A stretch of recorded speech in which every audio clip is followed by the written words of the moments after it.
Hello homemakers மக்களே, இன்றைக்கி நம்ம பார்க்க போகிறது லோட்டஸ் ஆனியன். இப்போது இதுக்கு என்னென்ன தேவைன்னு நான் சொல்லிக்கிறேன். இப்போ ஒரு ஆனியனை நம்ம எடுத்துக்கிறோம். அதோட மேலே இருக்கிற நுனியை நம்ம இது மாதிரி கட் பண்ணி வச்சுக்கலாம். இப்போது நடுவில் ஃபுல்லாக கட் பண்ணாமல் இப்போ நான் காட்டியிருக்கிற மாதிரி கட் பண்ணோம்.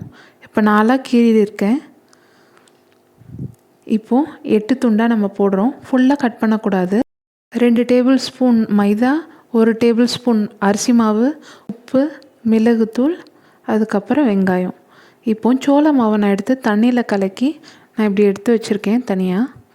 இப்போது அரிசி மாவு, மைதா மாவு, உப்பு, மிளகுத்தூள், மிளகாய்த்தூள் இது எல்லாத்தையும் நான் சேர்த்துக்கிறேன்.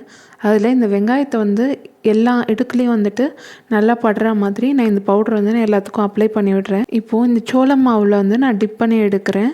அதுக்கப்புறம் திரும்ப இதே ப்ராசஸ் தான். திரும்ப அந்த பவுடரில் மிக்ஸ் பண்ணிவிட்டு திரும்ப சோள மாவில் மிக்ஸ் பண்ணணும். இப்போ பெரட்டி நல்லா எடுத்தாச்சு. இப்போ எண்ணெய் நல்லா காயணும்.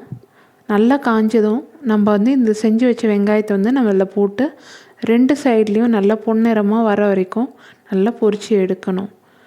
நல்லா பொரித்து எடுத்துகிட்டு ஒரு டிஷ்யூ பேப்பரில் வச்சிங்கன்னா ஆயில் எல்லாம் போயிடும். சுவையான ப்ளூமிங் ஆனியன் ரெடி.